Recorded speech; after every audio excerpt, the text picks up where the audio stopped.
आज हम P block का लेक्चर नंबर 5 लेकर के आए हैं, जिसमें हम फास्फोरस तथा उसके यौगिकों के बारे में चर्चा करेंगे। तो आज का हमारा टॉपिक है फास्फोरस। फास्फोरस देखिए, फास्फोरस के बारे में आपको पता होना चाहिए कि फास्फोरस जो है ये सबसे पहले हैम्बर्ग व बॉन्ड द्वारा, फास्फोरस को हैम्बर्ग व बॉन्ड द्वारा 1669 में मूत्र की वाष्प व बालू की क्रिया द्वारा बनाया गया। बाद में सीले ने इसे सन 1771 में हड्डी की राख द्वारा बनाया। 1771 में शीले ने इसे हड्डी की राख द्वारा बनाया। फास्फोरस जो है, तो फास्फोरस एक ग्रीक भाषा का शब्द है। ध्यान रखेंगे, कॉपी में नोट करेंगे। फास्फोरस एक ग्रीक भाषा का शब्द है जिसका अर्थ होता है मैं प्रकाश देता हूँ। जिसका अर्थ होता है मैं प्रकाश देता हूँ। फास्फोरस ग्रीक भाषा का शब्द है जिसका अर्थ होता है मैं प्रकाश देता हूँ। अब इसके बाद हम चर्चा करेंगे फास्फोरस के यौगिकों के बारे में। फास्फोरस के यौगिकों की यदि हम बात करें तो फास्फोरस के अपर रूपों की, फास्फोरस के अपर रूप, फास्फोरस के अपर रूप, फास्फोरस के वैसे 11 अपर रूप ज्ञात हैं। फास्फोरस के 11 अपर रूप ज्ञात हैं, किंतु इसके जो मुख्य अपर रूप हैं वो निम्न हैं। सबसे पहला है श्वेत फास्फोरस। सबसे पहला है श्वेत फास्फोरस। देखिए, कॉपी में नोट करेंगे। श्वेत फास्फोरस की सबसे बड़ी विशेषता है कि इसमें फास्फोरेंस का गुण होता है। इसमें मुख्य रूप से स्फुरदीप्त, स्वयं चमकने का, ये वायु से क्रिया करके स्वयं चमकता है। इसमें इसका जो मुख्य गुण है वो कौन सा गुण है? स्फुरदीप्त। इसमें स्फुरदीप्त का गुण होता है। दूसरी बात ये है कि ये जो श्वेत फास्फोरस है, इसका जो अणु है, यही अणु P4, इसका जो P4 अणु है ये चतुष्फलकीय रूप में, इसका जो P4 अणु है वो चतुष्फलकीय ढंग से व्यवस्थित होता है तथा यह अत्यंत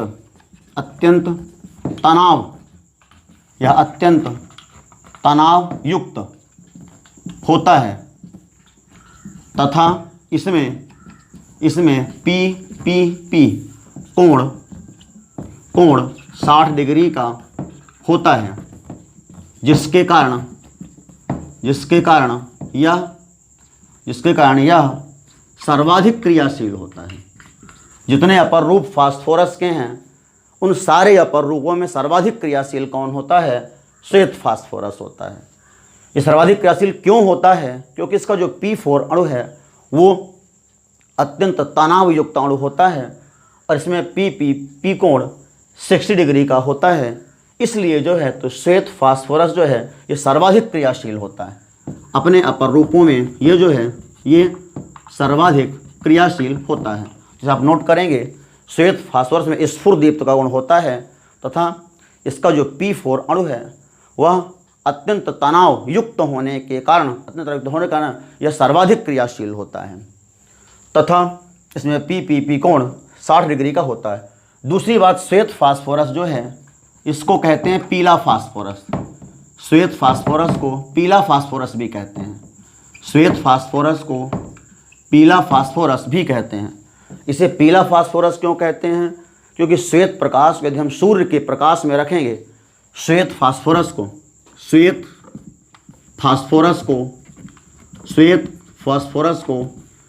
के प्रकाश में, श्वेत फास्फोरस को सूर्य के प्रकाश में रखने पर यह पीले रंग का हो जाता है, जिसके कारण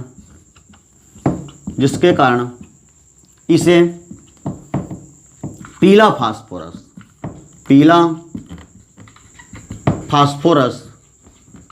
भी कहते हैं। इसे पीला फास्फोरस भी कहते हैं। दूसरी बात यह है कि श्वेत फास्फोरस जो है ये अत्यंत क्रियाशील होता है। इसलिए यहाँ जो इसके कारखानों में जो काम करते हैं तो उनके जबड़े गल जाते हैं, अर्थात उन्हें फांसी नामक बीमारी हो जाती है। श्वेत फास्फोरस के श्वेत फास्फोरस के कारखानों में, श्वेत फास्फोरस के कारखानों में काम करने वाले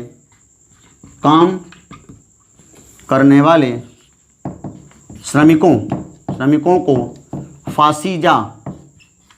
फासीजा नामक बीमारी हो जाती है।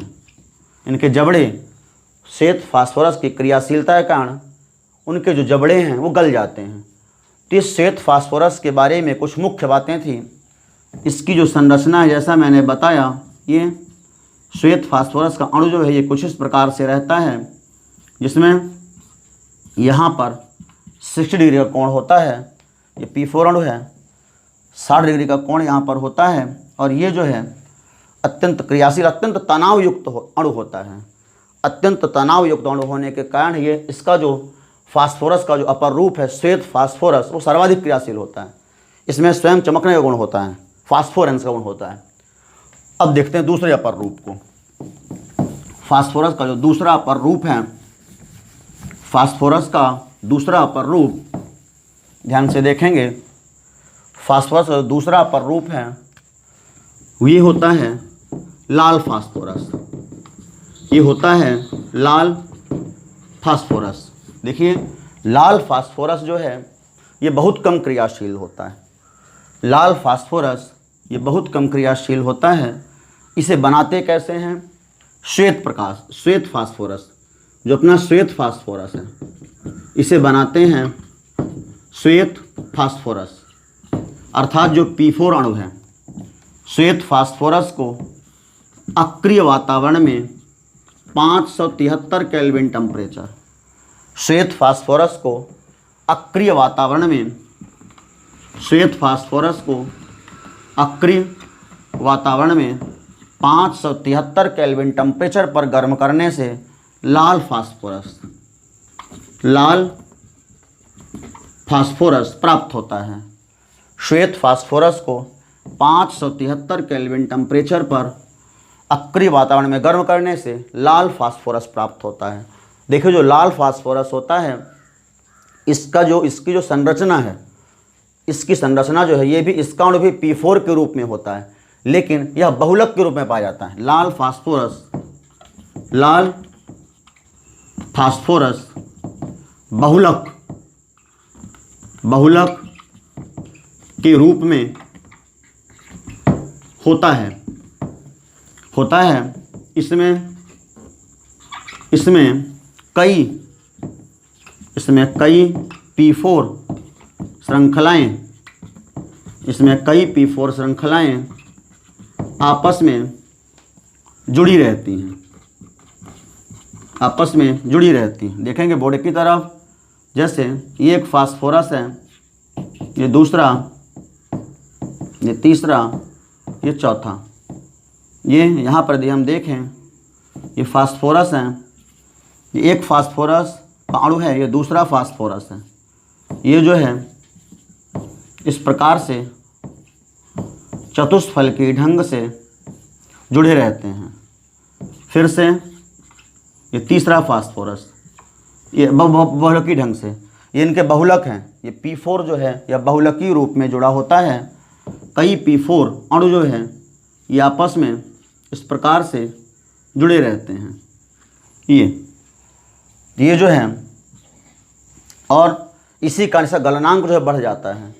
लाल फास्फोरस का गलनांक जो है वो ज़्यादा हो जाता है। ये 500 से 600 डिग्री सेल्सियस के आसपास होता है, और इसकी क्रियाशीलता जो है बहुत कम हो जाती है। तो ये लाल फास्फोरस है जो बहुत कम क्रियाशील होता है। इसके अलावा फास्फोरस के हम उपयोगों को देखें, फास्फोरस का मुख्य उपयोग दिया सलाई में होता है, अग्निबमों, धूम्रपटों में होता है, और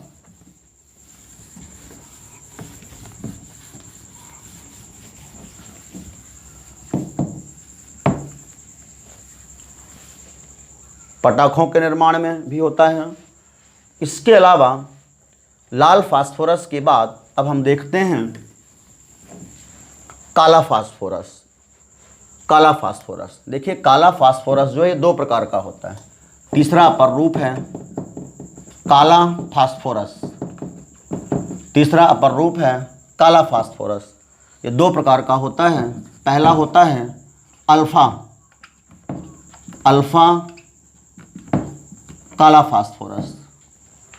अल्फा काला फास्फोरस जो है, तो ये अल्फा जो काला फास्फोरस है, ये लाल फास्फोरस, ये लाल फास्फोरस को 803 केल्विन ताप पर गर्म करने से प्राप्त होता है अल्फा काला फास्फोरस। लाल फास्फोरस को 803 केल्विन ताप पर गर्म करने से अल्फा काला फास्फोरस प्राप्त होता है। दूसरा होता है बीटा काला फास्फोरस। जो बीटा काला फास्फोरस है, यह श्वेत फास्फोरस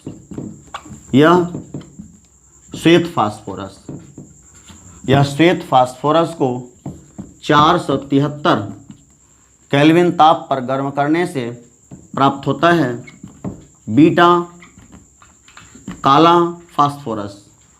इन सब की क्रियाशीलता श्वेत फास्फोरस से कम रहती है। तो इस प्रकार से 3 फास्फोरस हो गए। जो चौथा फास्फोरस है, इसके अलावा होता है बैंगनी फास्फोरस।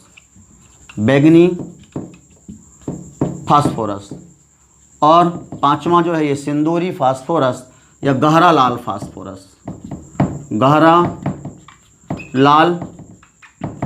फास्फोरस। तो देखिए, फास्फोरस के मुख्य अपर रूप जो है 5 हैं। वैसे इसके जो है 11 अपर रूप ज्ञात हैं, और 5 में भी 3 का वर्णन हमने आपको बताया है। 3 का वर्णन जो है ये परीक्षा की दृष्टि से महत्वपूर्ण है। इसके बाद हम देखते हैं फास्फोरस के अपर रूपों के बाद फास्फोरस के यौगिकों के बारे में। देखिए, जो फास्फोरस का पहला यौगिक है, ये फास्फोरस के यौगिकों से पहले हम देखते हैं श्वेत फास्फोरस व लाल फास्फोरस की तुलना। हेडिंग डालते हैं, क्वेश्चन आता है, ये इंपॉर्टेंट क्वेश्चन होता है। श्वेत फास्फोरस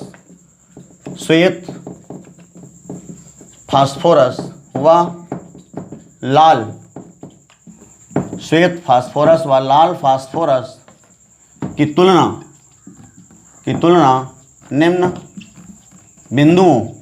निम्न बिंदुओं के आधार पर कीजिए।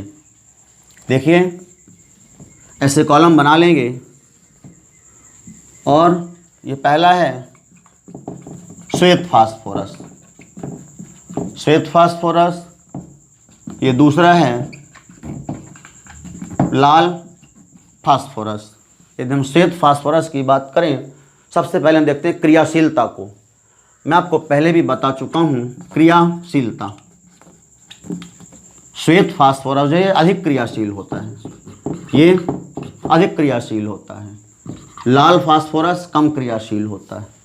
दूसरा देखें ज्वलनांक। श्वेत फास्फोरस जो है, इसका ज्वलनांक जो है ये मात्र 30 डिग्री सेल्सियस होता है, इसीलिए ज़्यादा क्रियाशील होता है। इसका ज्वलनांक केवल 30 डिग्री सेल्सियस होता है, ज़्यादा क्रियाशील होता है। लाल फास्फोरस ज्वलनांक जो है ये 260 डिग्री सेल्सियस होता है। लाल का 260 होता है। ज्वलनांक के बाद है गलनांक। इसका गलनांक कम होता है, मात्र इसका गलनांक 44 डिग्री सेल्सियस होता है।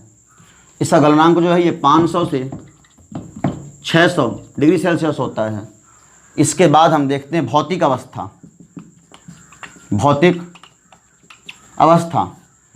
अवस्था में ये जो है ये नरम मुलायम ठोस रहता है, नरम ठोस होता है। और ये जो है तो ये भंजक चूर्ण होता है। भौतिक अवस्था के बाद रंग की यदि हम बात करें तो श्वेत फास्फोरस जो है, श्वेत या पीला फास्फोरस, रंग जो है श्वेत या पीला। लाल फास्फोरस जो है ये चॉकलेटी या लाल। रंग के बाद अब देखें गंध। देखिए, जो श्वेत फास्फोरस है इसकी गंध लहसुन के समान होती है, और ये गंधहीन होता है, ये जो है ये गंधहीन होता है। इसके अलावा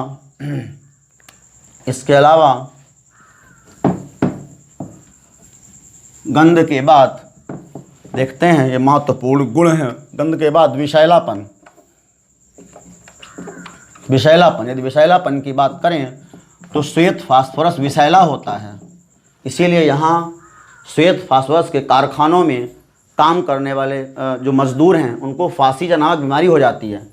ये जो है ये विषैला नहीं होता, ये विषैला नहीं होता। विषैलापन के बाद अगला जो गुण है, तो विषैलापन के बाद NaOH से क्रिया, NaOH से क्रिया, ये जो है श्वेत फास्फोरस NaOH से क्रिया करके फास्फीन गैस, PH3 गैस बनाता है। ये जो है तो कोई क्रिया नहीं करता, ये कोई क्रिया नहीं करता। इसके बाद NaOH से क्रिया के बाद देखते हैं वायु से क्रिया। यदि वायु से क्रिया की बात करें तो ये जो है श्वेत फास्फोरस जो है ये वायु से क्रिया करके चमकता है, अर्थात स्फुरदीप्त पैदा करता है। इसमें जो है स्फुरदीप्त का गुण होता है। ये वायु से क्रिया करके चमकता है, अर्थात स्फुरदीप्त उत्पन्न करता है। ये जो है कोई क्रिया नहीं करता, ये कोई क्रिया नहीं करता। वायु से क्रिया के बाद है कार्बन डाइसल्फाइड के साथ क्रिया। कार्बन डाइसल्फाइड में श्वेत फास्फोरस जो है ये पूर्णतः विलेय होता है और ये जो है तो अविलेय होता है। इसके बाद देखिए, यदि हम जल की बात करें, जल से क्रिया में कराएं तो जल में ये दोनों अविलेय रहते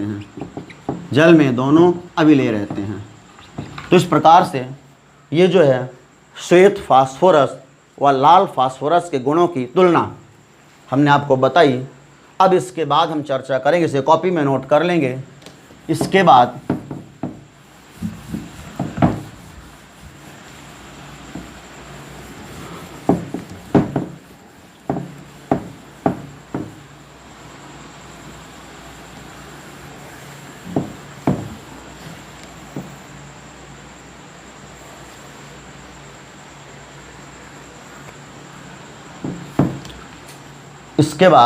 हम चर्चा करते हैं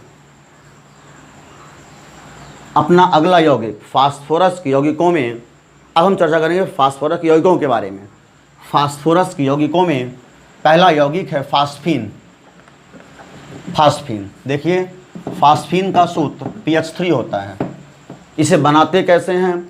फास्फीन को बनाने के लिए कैल्शियम फास्फाइड पर HCl व जल की क्रिया कराई जाती है। कैल्शियम फास्फाइड Ca3P2, इस पर आप क्रिया करा दें HCl की क्रिया कराने पर इसमें हमको फास्फीन गैस मिल जाती है। 2 ठो P हैं, 2PH3 प्लस 3CaCl2। इस प्रकार से हम देख रहे हैं कि हमको यहाँ पे PH3 गैस मिल गई। या कैल्शियम फास्फाइड पर जल की क्रिया करा दें, कैल्शियम फास्फाइड पर जल की क्रिया करा दें, तब भी हमको मिल जाता है PH3 मिल गया, प्लस CaOH का होल ट्वाइस, 3CaOH का होल ट्वाइस। इसे देख रहे हैं सेकंड बैलेंस है, 3 दूनी 6, 3 दूनी 6, 12 हाइड्रोजन हैं, यहाँ पर भी 12 हैं, ऑक्सीजन 6 हैं, 6 बैलेंस है। अब लेकिन फास्फीन जो है, फास्फीन बनाने के मुख्य रूप से प्रयोगशाला विधि ये आपके एग्ज़ाम में पूछी जाती है। इसे कॉपी में कर लेंगे। इसके बाद लिखेंगे, अगला क्वेश्चन है, क्वेश्चन लिख सकते हैं। क्वेश्चन लिखेंगे, फास्फीन बनाने की प्रयोगशाला विधि को सचित्र समझाइए। देखिए, प्रयोगशाला में जो फास्फीन है, प्रयोगशाला में फास्फीन को कैसे बनाते हैं? प्रयोगशाला में फास्फीन को बनाने के लिए श्वेत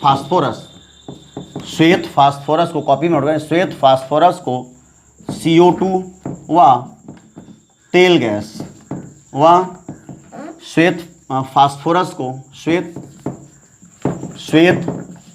P4 श्वेत फास्फोरस को CO2 व तेल गैस के अक्रिय वातावरण में श्वेत फास्फोरस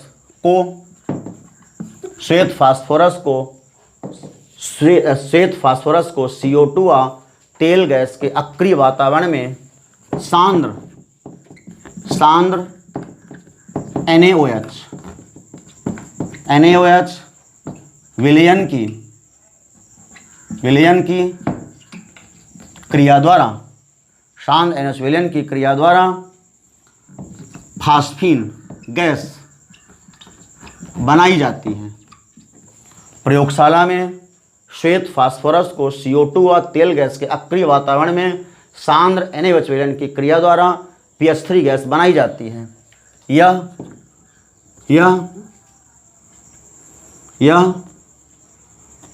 तथा इसे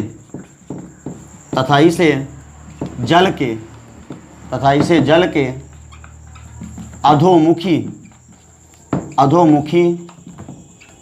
विस्थापन द्वारा गैस जार में एकत्र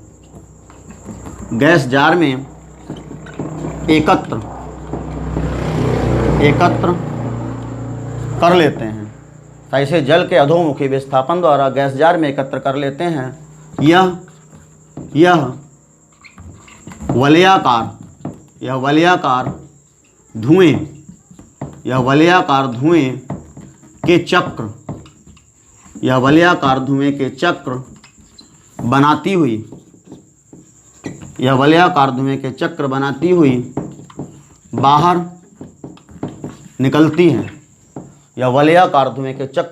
हुई बाहर निकलती है तथा फास्फीन में P2H4 फास्फोरस डाइहाइड्राइड तथा फास्फीन में P2H4 की अशुद्धि होने के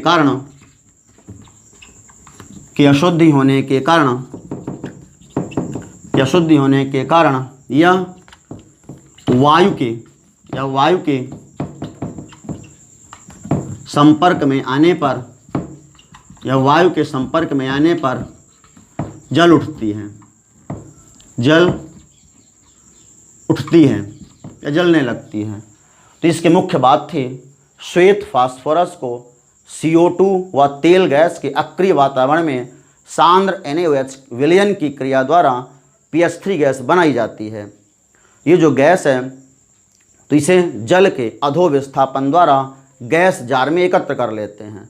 यह जो है तो वायु के संपर्क में आने पर वलयाकार धुएं का चक्र बनाते हुए बाहर निकलती है।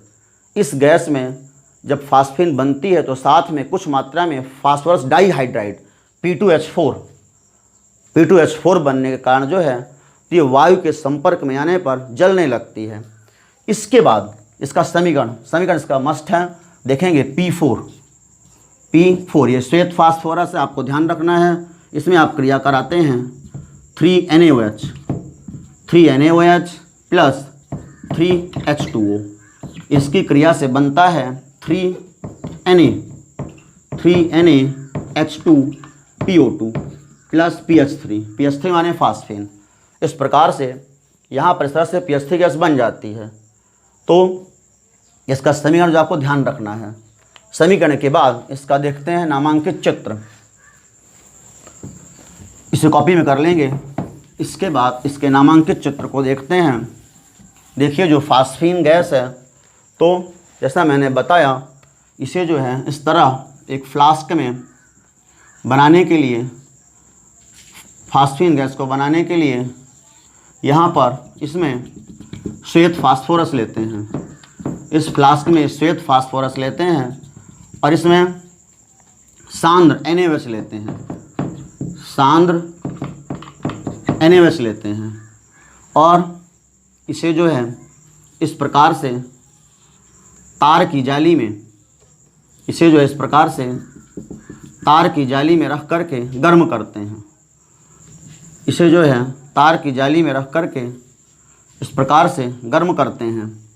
देखेंगे बोर्ड की तरफ, ये यहाँ पर इसे जो है तो एक बर्नर के द्वारा इसे जो है एक बर्नर के द्वारा गर्म करते हैं और इसमें यहाँ पर यहाँ से CO2 यहाँ से CO2 व तेल गैस डाल करके अक्रिय वातावरण उत्पन्न करते हैं, अक्रिय वातावरण उत्पन्न करते हैं तथा यहाँ से बनी हुई PH3 गैस को बाहर निकालते हैं, यहाँ से बनी हुई PH3 गैस को बाहर निकालते हैं। इस प्रकार से ये यहाँ से जब गैस को बाहर निकालेंगे तो देखेंगे ध्यान से, ये जो गैस है इसको ले जाएंगे और जल के अधोविस्थापन द्वारा जल में प्रवाहित करेंगे। इस गैस को जल में प्रवाहित करेंगे। जल में प्रवाहित करने के बाद ये जो गैस है यदि वायु में निकलेगी, यदि आप इसे वायु में जाने देंगे तो ये वलयाकार धुएं का चक्र बनाते हुए इस तरह से बाहर निकलती है। इस तरह से ये बाहर निकलती है। ये जो है कौन सी गैस है? PH3। वलयाकार धुएं का चक्र बनाते हुए PH3 गैस जो है ये बाहर निकलती है। और इसमें चूँकि यदि आपने P2H4 की अशुद्धि को नहीं हटाया तो ये जलने लगती है ये गैस। तो इस प्रकार से इसका नामांकित चित्र है, इसे कॉपी में कर लेंगे। अब इसके बाद अपना जो अगला टॉपिक है वो है फास्फोरस के ऑक्सी अम्ल। फास्फोरस इसे कॉपी में कर लेंगे।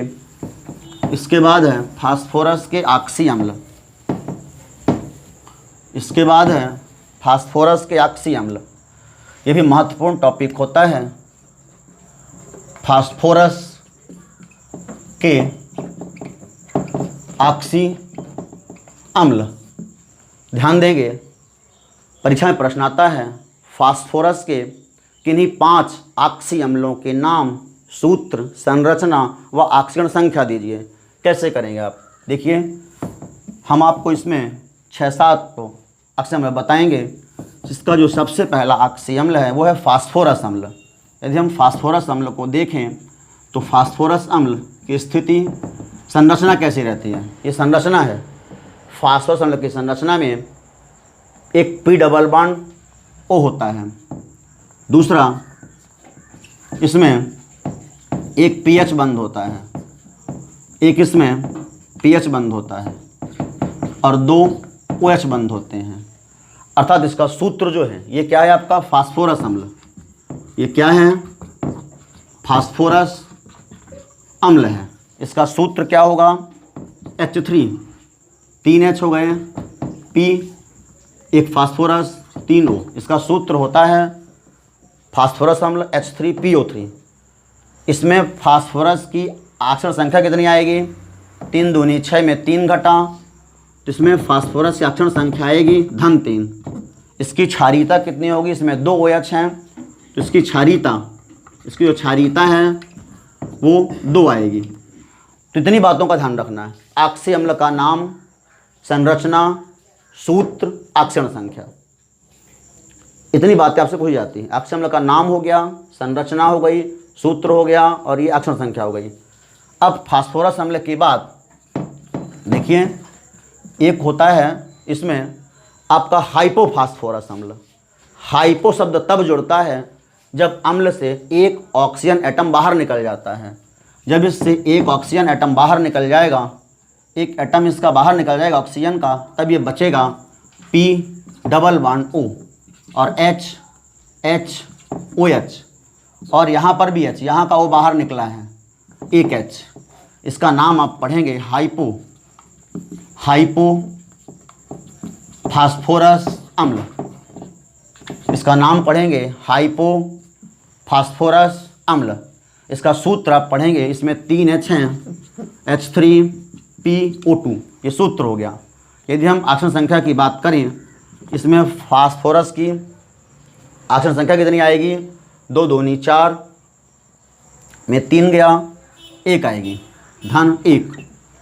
इसमें जो फास्फोरस है वो धन 1 अक्षर संख्या में है। इसके बाद अगला जो ऑक्सी अम्ल है, देखिए जब अम्ल के 2 अणुओं में से जल का अणु निकलता है तब पायरो शब्द जुड़ जाता है।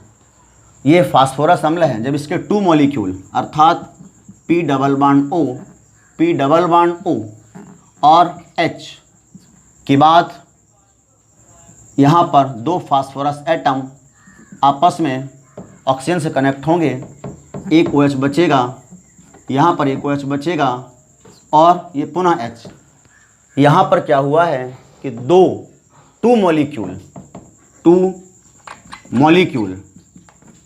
मॉलिक्यूल से माइनस H2O जो है ये बाहर निकल गया है। 2 मॉलिक्यूल से माइनस H2O बाहर निकल गया है, तो ऐसा स्ट्रक्चर बना है। ये जो है ये कहलाता है, तब पायरो सब जुड़ता है और इसका नाम पढ़ते हैं हम पायरो फास्फोरस अम्ल। इसका सूत्र क्या लिखेंगे? इसमें 4 हाइड्रोजन है, H4P2 और O5। इसमें फास्फोरस की अक्षर संख्या कितनी आएगी? 5 दूनी 10, 10 में 4 गया 6, 2 का भाग हुआ तो 3, धन 3। तो इस प्रकार से होता है। अब देखिए फास्फोरस अम्ल के बाद 3 ऑक्सी अम्ल हो गए। चौथा ऑक्सी अम्ल है आपका फास्फोरिक अम्ल या आर्थोफास्फोरिक अम्ल, P डबल बॉन्ड O। इसमें तीनों जगह OH रहेगा, OH और OH। ये जो स्ट्रक्चर है ये किसका है? ये है आर्थोफास्फोरिक अम्ल। ये है आर्थोफास्फोरिक अम्ल। इसका नाम क्या है? आर्थोफास्फोरिक अम्ल। अब देखिए इसका सूत्र क्या लिखेंगे? इसका सूत्र हो जाएगा H3PO4 सूत्र हो जाएगा। इसमें फास्फोरस की अक्षर संख्या कितनी आएगी? 4 दूनी 8 में 3 गया, धन 5। इसमें फास्फोरस की ON धन 5 आएगी। क्षारीयता की यदि बात करें, क्षारीयता 3 ठो OH है। इसकी क्षारकता 3। इसमें क्षारकता कितनी है? 2। इसमें क्षारकता 2। इसमें क्षारकता 1। यदि इसमें क्षारकता की बात करें तो 1। तो ये हो गया चौथा ऑक्सी अम्ल। अब देखिए जैसा ये बना है वैसे इसका ही बन जाएगा। इसके 2 मॉलिक्यूल्स से यदि H2O बाहर जाता है तब इसमें ही पायरो सब जुड़ेगा। तो ये हो जाएगा P डबल बॉन्ड O और OH।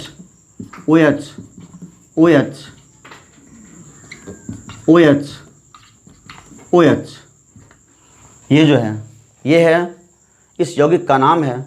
इसके 2 मॉलिक्यूल से H2O बाहर गया है। ये है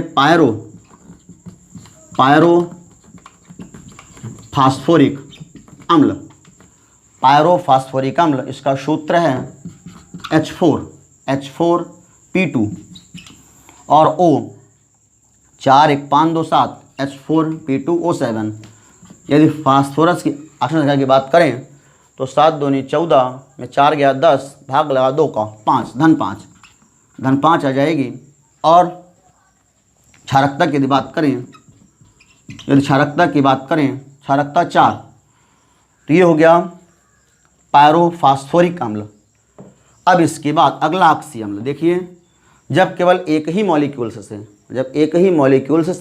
H2O बाहर जाएगा, 1 मॉलिक्यूल से जब H2O बाहर जाएगा तब मेटा शब्द जुड़ता है।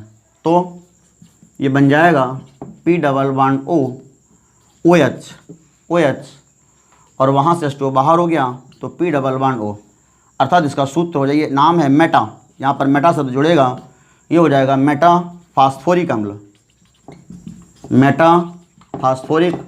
अम्ल। इसका सूत्र हो जाएगा HPO3। यदि अक्षर संख्या की बात करें 3 दूनी 6 में 1 गया, धन 5। P की अक्षर संख्या धन 5 है। क्षारकता केवल 1 है, क्षारकता 1। अब देखिए इसके अलावा भी 2 अक्षीय अम्ल होते हैं।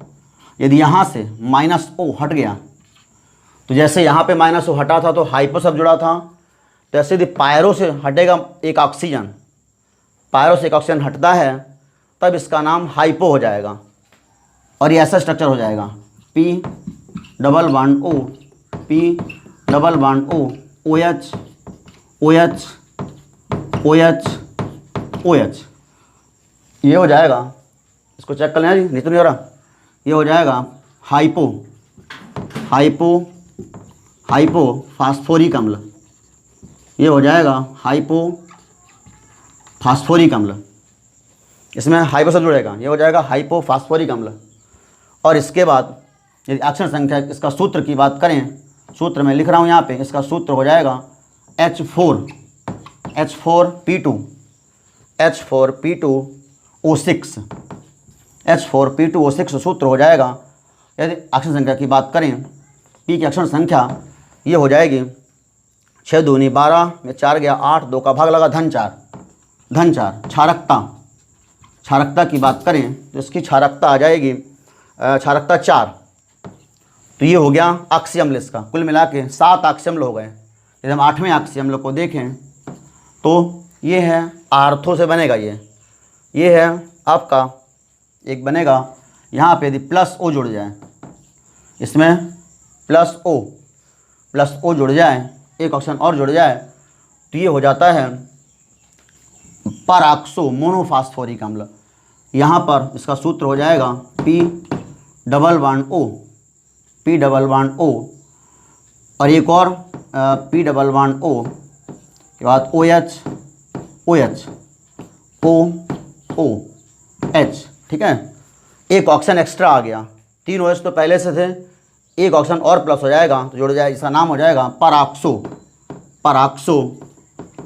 Peroxo mono